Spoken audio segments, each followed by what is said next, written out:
मनीषाच्या आईला मुलीच्या संसारामध्ये नाक खुपसण्याची खूपच सवय होती. काल रात्रीपासून तिच्या डोक्यामध्ये काहीतरी भयंकर विचारचक्र फिरत होते. स्वतःच्या घरामध्ये तिचा मुलगा आणि सून तिला थोडीही किंमत देत नव्हते. कारण त्या सर्वांना माहीत होतं तिचा स्वभाव कसा आहे ते. आपल्या मुलीव्यतिरिक्त तिला कोणाचंही चांगलं चाललेलं अजिबात देखवत नव्हतं. म्हणून सतत मुलीच्या संसारामध्ये हस्तक्षेप करून सर्व गोष्टींची वाट मनीषाच्या आईने लावलीच होती. आज तर हद्दच झाली. आज सकाळी सकाळी 7 वाजता मनीषाच्या आईने तिला फोन केला. फोन आल्यानंतर मनीषाने हसत हसत फोन उचलला आणि म्हणाली, हॅलो आई, कशी आहेस? पण तिची आई लगेच म्हणाली, माझं सोड गं, पण तू आधी तुझ्या सासूबाईंचा विचार कर. तुझ्या सासऱ्याला जाऊन अजून 2 वर्षही झाले नाहीत आणि त्यांनी सगळ्या मर्यादा ओलांडल्या. महेश मुंबईला जाऊन बसलाय, पण इथे तुझी सासू काय गुण उधळत आहे याची तुला काहीही कल्पना नाही. तुझी सासूबाई नेहमी साडी नेसत होती, ती आता सलवार कुर्ती घालून गावभर फिरते आणि सोशल मीडियावर फोटो टाकते. तिचं वागणं अजिबात योग्य नाही आणि हे मी काही खोटं बोलत नाही. इकडे गल्लीमध्ये तर तुझ्या सासूची चर्चा चालू आहे, असं आई म्हणाली. तेव्हा मनीषा घाबरून म्हणाली, पण आई, हे तुला कोणी सांगितलं? तुला कसं माहिती? तेव्हा आई म्हणाली, माझी मैत्रीण सुशीला तुझ्या सासऱ्यांच्या घराजवळ राहते आणि आता तर अशी बातमी आहे की तुझी सासू नेहमी मोहन नावाच्या एका माणसाबरोबर फिरते. कधी रेस्टॉरंटमध्ये, कधी पार्कमध्ये, तर कधी बाजारात. सगळी गल्लीच बोलते त्यांच्याविषयी. त्या दिवशी माझी मैत्रीण मला बाजारात भेटली तेव्हा तिने मला तुझ्या सासूबद्दल सगळ्या गोष्टी सांगितल्या. काय सांगू तुला, अगदी लाजेने माझी मान खाली केली होती मी. विचार कर, हे जर आपल्या नातेवाईकांना समजलं तर आपली बदनामी होणार नाही का? बदनामी होईल हे ऐकून मनीषाला खूप राग आला.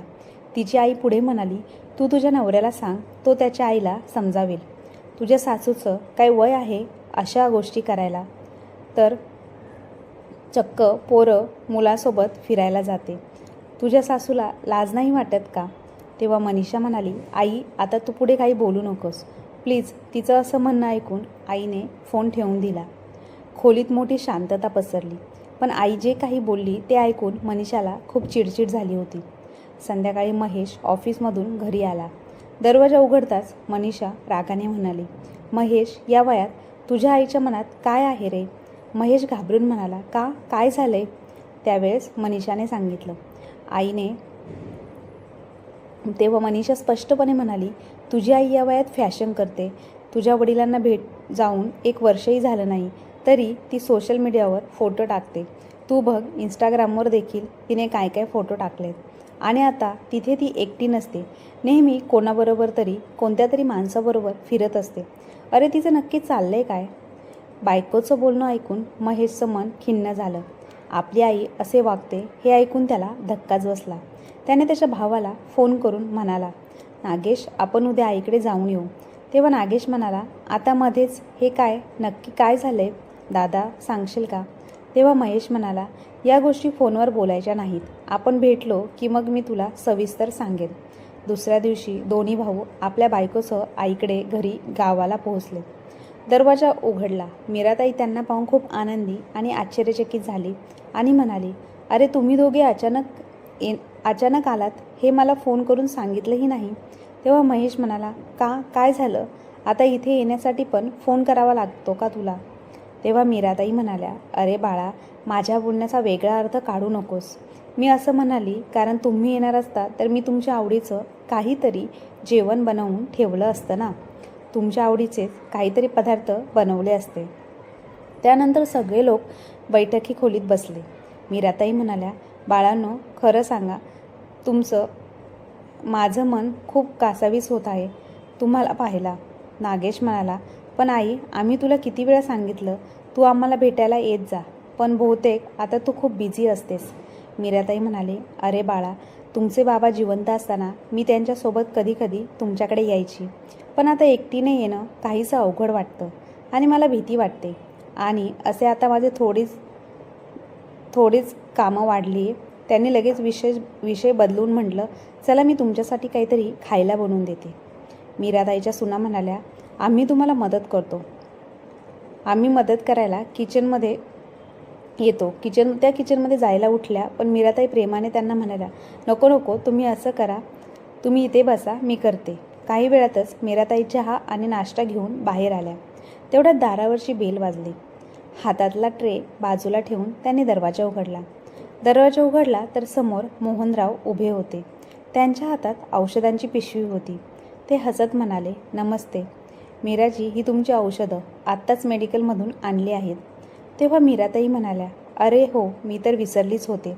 त्या औषधांची पिशवी घेत मोहनराव औषधांची पिशवी मोहनरावांना म्हणाल्या, अहो या ना आतमध्ये, चहा तयार आहे आणि भजी केली आहे. आला आहात तर घरात या आणि नाश्ता करा, खाऊनच जा.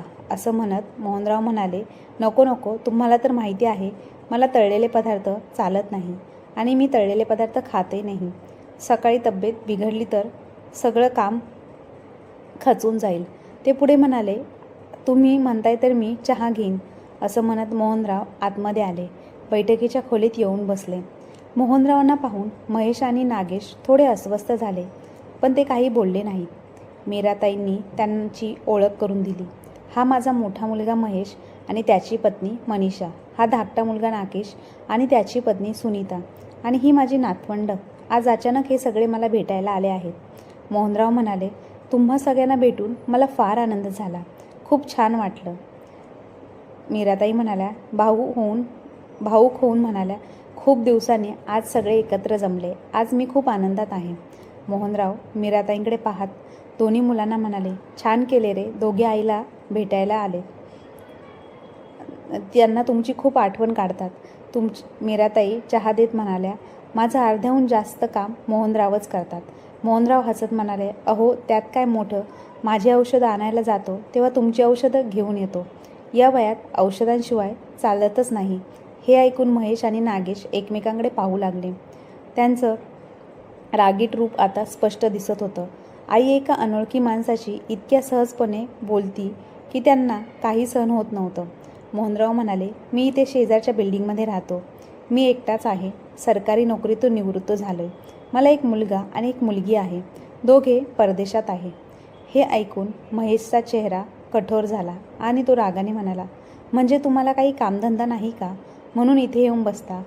त्यांच्या बोलण्याने खोलीत संपूर्ण शांतता पसरली. मीराताई उठून उभ्या राहिल्या आणि म्हणाल्या, महेश, ही काय पद्धत आहे बोलायची? तू त्यांना पहिल्यांदाच भेटतोय, काय माहिती तुला त्यांच्याबद्दल? त्यानंतर नागेशही संतापला आणि म्हणाला, सगळं समजतं आई आम्हाला. तू जसं काही अनोळखी लोकांचं कौतुक करते, त्यांच्या बाजूनी बोलतेस, त्यांच्यासोबत अशा गप्पा मारतेस, यावरून आम्हाला खूप काही समजतंय. आता आणखी काही समजून घेण्याची गरज नाही असं वाटतं. नंतर महेश पुढे म्हणाला, आणि हे बघा मोहनराव, यापुढे इथे येऊ नका.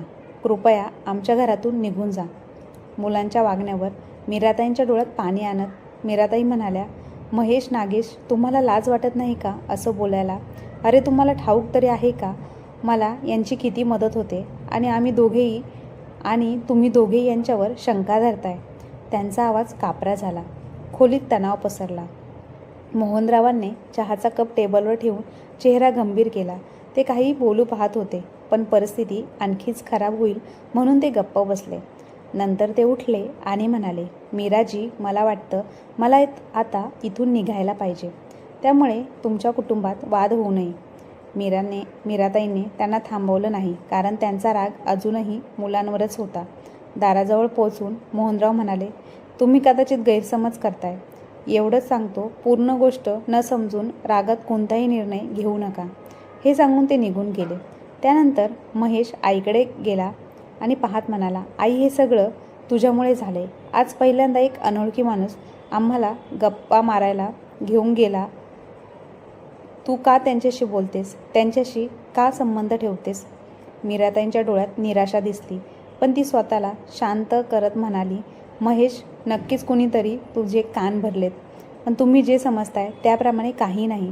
इथे शांत बसलेली मनीषा कटाक्ष करत म्हणाली, तुमची ताकद. म्हणाली, आई, मग तुम्ही खरं सांगा, काय आहे? आम्ही ऐकतोय. मीराताई दोन्ही मुलांकडे आणि सुनांकडे पाहत शांतपणे म्हणाली, आता मला काही बोलायचं नाही. तुम्ही सगळे थकले असाल, थोडा आराम करा. मी स्वयंपाक करायचं बघते, त्यानंतर आपण बोलू. एवढंच म्हणून त्या स्वयंपाक खोलीत निघून गेल्या. त्यांचं हृदय जोरजोरात धडकत होतं. डोळ्यातून सतत अश्रू वाहत होते. डोक्यात विचारांचं वादळ उठलं होतं. त्या मनात म्हणाल्या, माझी स्वतःची मुलं माझ्यावर संशय घेतात.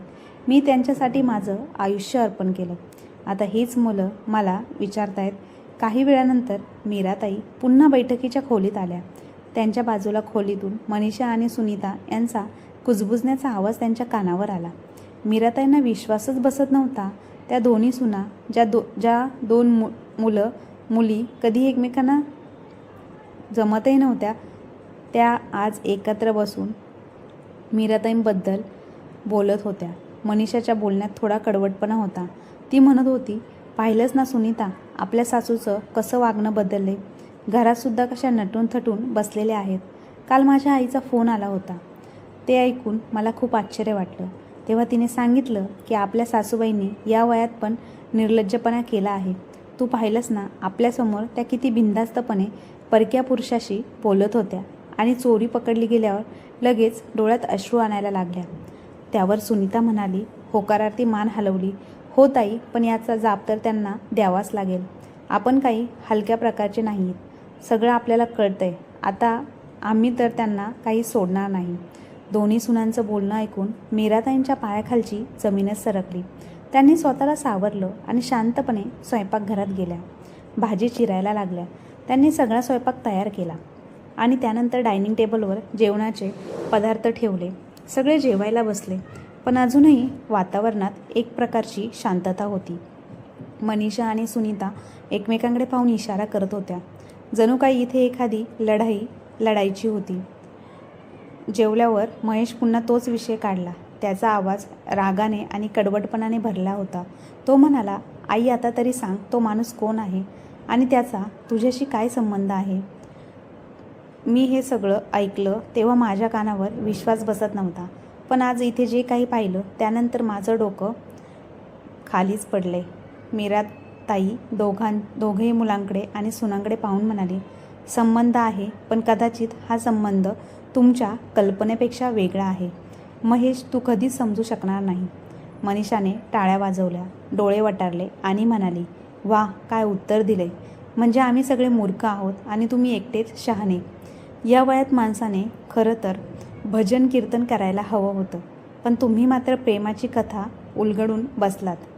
तेवढ्यात सुनीता म्हणाली, हे बघा आई, स्पष्ट बोला, कोण आहे तो मोहन. आणि अशी उडवाउडवीची उत्तरं देऊ नका. तुम्हाला तुमची इज्जत महत्त्वाची नसेल तर आम्हालाही या घरात हक्क हवा आहे. मीराताई शांतपणे म्हणाल्या, तुम्ही दोघी माझ्या सुना आहात, पण माझ्या वेदनेला एकदा तरी समजून घेण्याचा प्रयत्न केला आहे का. स्वतःला या घराचे वाटेकरी म्हणताय ना. मग सांगा, जेव्हा तुमच्या सासऱ्यांचा मृत्यू झाला त्यावेळी तुमच्यापैकी कोणाला माझ्या एकटेपणाची काळजी झाली होती का. कोणाला माहिती आहे का की मी रात्री कशी जागून बसून एकटेपणा सहन केला. एकटेपणा म्हणजे काय असते ते तुम्हाला कधी समजले का. जर मोडायला कोणी नसेल तर, जर बोलायला कोणी नसेल तर जगणं किती अवघड होतं ते कधी तुम्हाला जाणवलं का.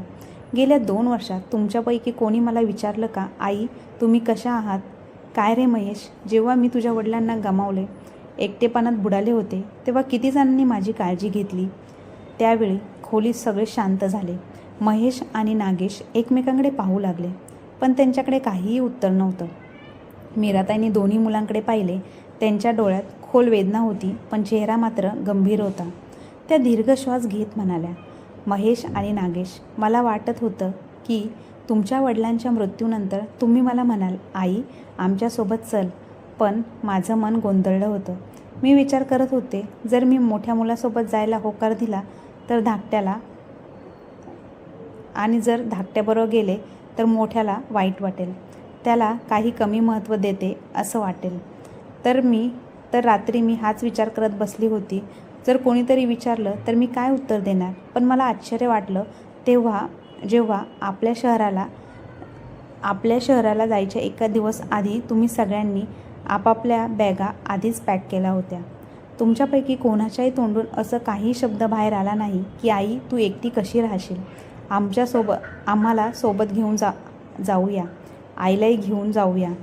तुमच्या कोणालाही असं वाटलं नाही की मला माझा विचार करायला हवा.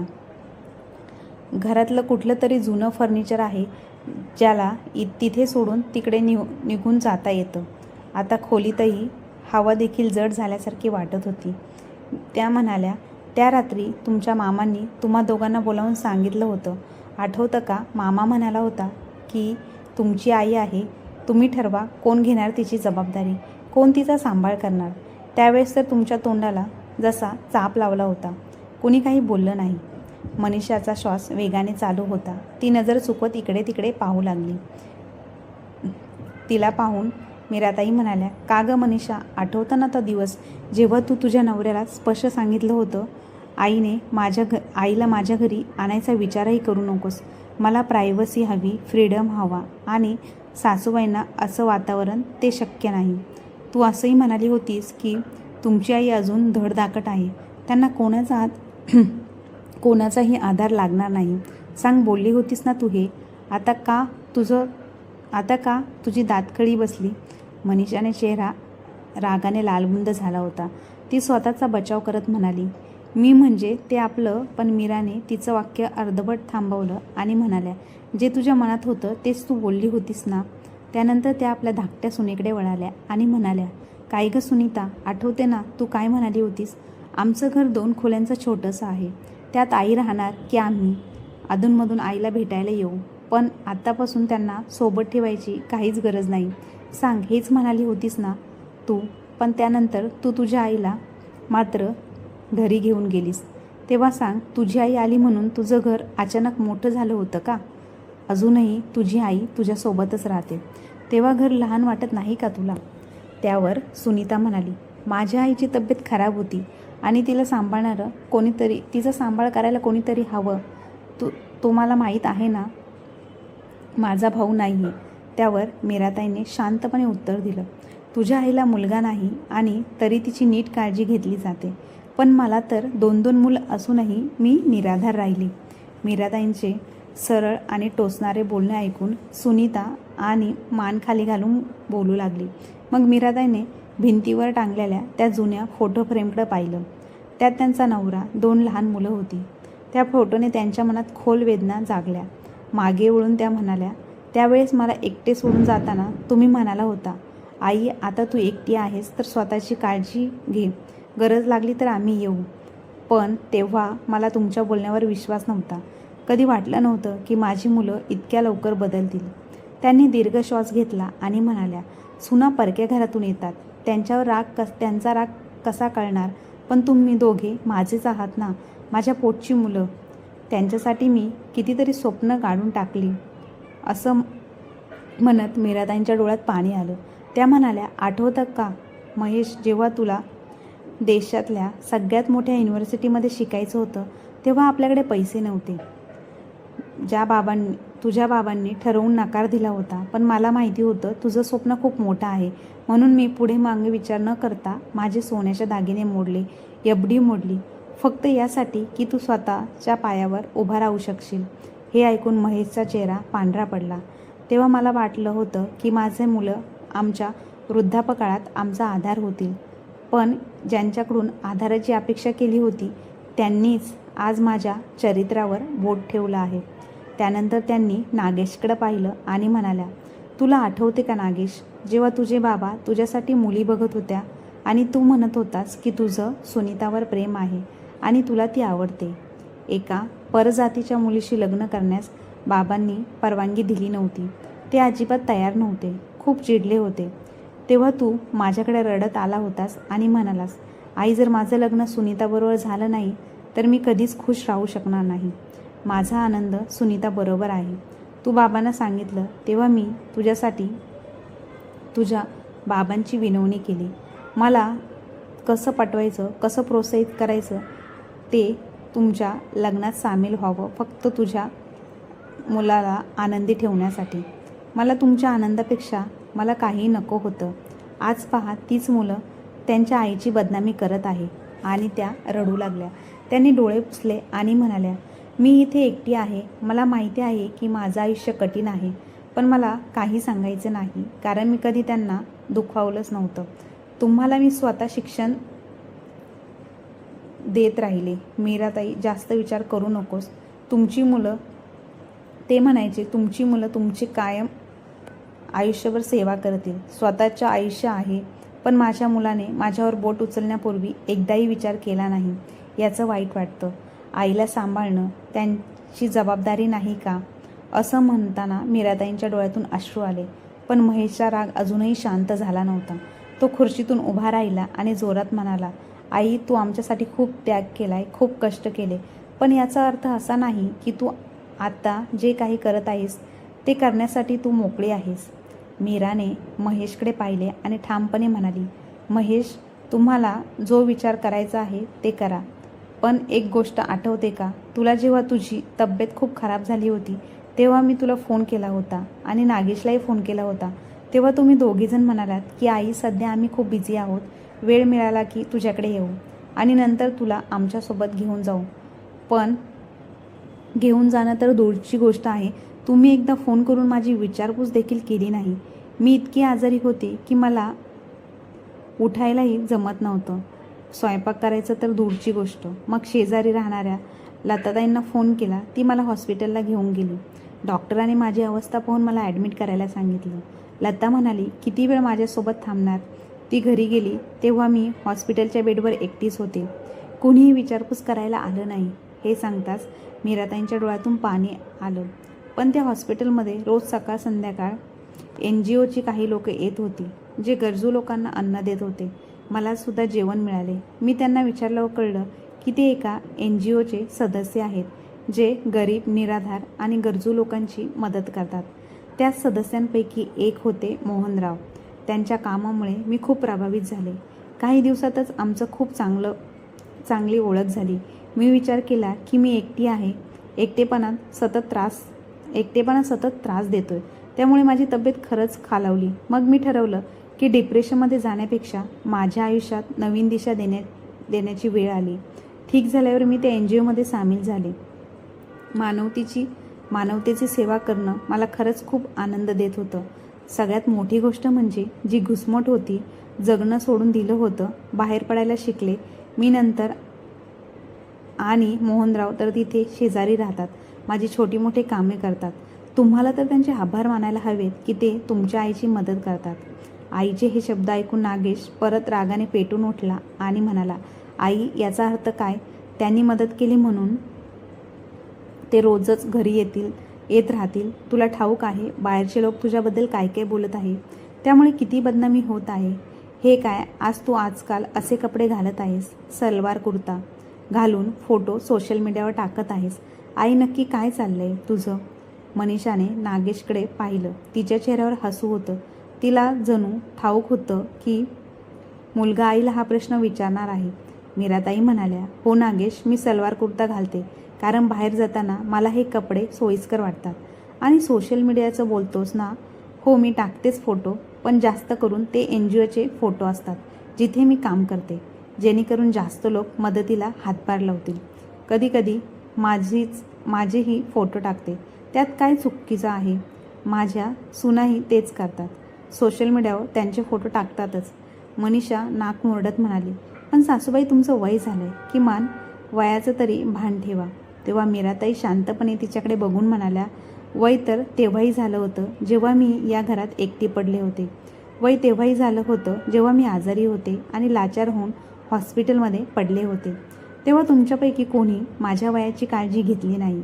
आणि आता मी माझं आयुष्य जगायला लागले तेव्हा अचानक सगळ्यांना माझं वय आठवते. त्यांचं बोलणं ऐकून सगळं वातावरण शांत झालं. मीराताई पुढे म्हणाल्या, आणि मोहनरावांची गोष्ट करायची झाल्यास ते मला त्यांच्या गाडीतून NGOवर सोडून देतात आणि परत घेऊन येतात. त्यामुळे माझा वेळ आणि पैसा दोन्ही वाचतो. लोकांना तर बोलायची सवय असते. जी स्त्री शहराच्या चौकटीत राहते तिच्यावर बोट उचललं जातं. महेश पुन्हा रागाने म्हणाला, आई, तू किती बोललीस तरी खरं सांगायचं तर तुझं असं वागणं आणि त्या माणसाची इतकी जवळीक पाहून आम्हाला लाज वाटते. तेव्हा मीराताई म्हणाल्या, लाज वाटायचं काय आहे? एखादी स्त्री पुरुषाशी बोलू शकत नाही का? एखादी स्त्री हसली, जगली, बाहेर गेली तर तो गुन्हा आहे का? जर मी आणि मोहनराव एकमेकांशी बोलतो, विचारपूस करतो, मदत करतो, त्यात काय चूक आहे? तुमच्या बायका ऑफिसला जातात, तिथे परक्या पुरुषांशी बोलतात, मीटिंग होतात, कॉर्पोरेट डिनर होतात, चेष्टा मस्करी होते, ते सगळं सोशल मीडियावर मांडलं जातं. मग माझ्या बाबतीत का नाही? बंधन मी का असं काय केलंय? मनीषा आणि सुनीता दोघींचे चेहरे रागाने लाल झाले होते. मनीषा चिडून म्हणाली, आई हे काय उलटसुलट बोलताय? सुनीताही भडकली, आई हो, तुम्ही तर आम्हालाच आरोपीच्या पिंजऱ्यात उभं करताय. मीराताईंच्या डोळ्यात एक क्षण स्थिरता आली. फक्त शांत आवाजात त्या म्हणाल्या, का सुनबाई, मी तर फक्त तेच बोलले जे तुम्ही माझ्यासाठी बोलत आहात. ज्या मापदंडाने तुम्ही माझी मर्यादा ठरवत आहात त्याचाच उपयोग मी तुमच्यासाठी केला तर ते तुम्हाला टोचतं का? मोहनराव माझे मित्र आहेत आणि लगेच मी माझ्या चरित्रावर बोट ठेवलं. पण तेच बोलणं, तेच वागणं तुम्ही करता, ती गरज वाटली कधीच नाही. तुम्ही चुकताय. तुम्ही ऑफिसला जाता, कामं करता, मला त्याचा अभिमान आहे. पण मला माझ्या नव्या आयुष्याचा विचार करायला द्या. जेव्हा मी हॉस्पिटलमध्ये एकटी होते तेव्हा कोणी विचारलं की आई तू जिवंत आहेस ना? आणि आज मी पुन्हा माझं आयुष्य जगायला लागली तर तुम्हाला त्रास होऊ लागलाय. मीराताई स्वतःला सावरत म्हणाल्या, आई आम्ही हे सगळं तुझ्या काळजीसाठी बोलते. त्यांचं बोलणं ऐकून मीराताई थोड्या हसल्या आणि म्हणाल्या, मला माहिती आहे तुम्हाला किती काळजी आहे माझी. त्यानंतर म्हणाल्या, आता मला कोणावरही भार वाटू द्यायचा नाही. मला माझं आयुष्य जगायचं आहे. मला माझ्या नव्या आयुष्यात जगायचं आहे. नवी ओळख मिळाली आहे. संस्थेतील लोक मला मान सन्मान देतात, प्रेम करतात. आणि मोहनराव, ज्यांच्यामध्ये तुम्हाला अनेक प्रश्न आहेत, त्यांनी त्या काळात माझा हात धरला जेव्हा तुम्ही सगळ्यांनी माझा हात सोडला. आता मला घुसमटून राहायचं नाही. मला मोकळेपणाने कोणत्याही अटी शर्तीशिवाय जगायचं आहे. जसं माझ्या मुली त्यांच्या घरात त्यांच्या आयुष्यात कुणाची दखल न घेत स्वातंत्र्य जपतात, तसं मला देखील माझं स्वातंत्र्य खूप आवडतं. मी आता मीरा नाही जी प्रत्येक वेळी मुलांची. आता मी ती व्यक्ती आहे जी आधी घराच्या दाराजवळ उभी राहायची, पण आता मीच आहे जी इतरांच्या आयुष्यात आनंदाचे दरवाजे उघडणार आहे. तुम्ही मला भेटायला आलात त्यामुळे मला खूप आनंद झाला. पण माझं आयुष्य कसं जगायचं हे ठरवण्याचा अधिकार फक्त माझाच आहे. मला नीट माहिती आहे की माझ्या 2 मुलांमध्ये आणि 2 सुनांमध्ये माझ्यासाठी काहीच नाही. त्यांना माझ्यासोबत राहायची इच्छा नाही. जर कधी ते मला सोबत ठेवायला म्हणाले तर ते मला फक्त एक ओझं म्हणून पाहतील. त्यामुळे मी ठरवले की शरीरात श्वास आहे तोपर्यंत मी संस्थेची मनापासून सेवा करत राहीन आणि आयुष्याच्या शेवटच्या टप्प्यावर जेव्हा शरीर सोबत राहणार नाही त्यावेळी त्या संस्थेत राहून उरलेले आयुष्य घालवेल. असं म्हणून मीराताई आपल्या खोलीत निघून गेल्या. त्यांच्या आवाजात एवढा ठामपणा होता की महेश आणि नागेश, सुनीता, मनीषा सगळे दंग होऊन ऐकत उभे राहिले. खोलीत इतकी शांतता पसरली की श्वासाचाही आवाज ऐकायला येत होता. महेश आणि नागेश एकमेकांकडे पाहू लागले, पण बोलायला शब्दच नव्हते. मनीषा, सुनीता दोघी शांत होत्या. मीराताईंचे शब्द अजूनही त्यांच्या कानात गुंजत होते. कोणीतरी त्यांच्यासमोर सत्याचा आरसा धरून ठेवला होता. दुसऱ्या दिवशी सकाळी मीराताई स्वयंपाकघरात चहा बनवत होत्या. त्यांचा चेहरा शांत होता. 2 मुलं सुना आपापले सामान घेऊन बैठक रूममध्ये आले. त्यांच्या रात्रीच्या गोष्टीचा परिणाम दिसत होता त्यांच्या चेहऱ्यावर. ते निघाले. मीराताई त्यांच्याकडे शांतपणे पाहत होत्या. पण काही त्या बोलल्या नाहीत. त्यानंतर दारावरची बेल वाजली. मीराताईंनी दरवाजा उघडला तर बाहेर मोहनराव उभे होते.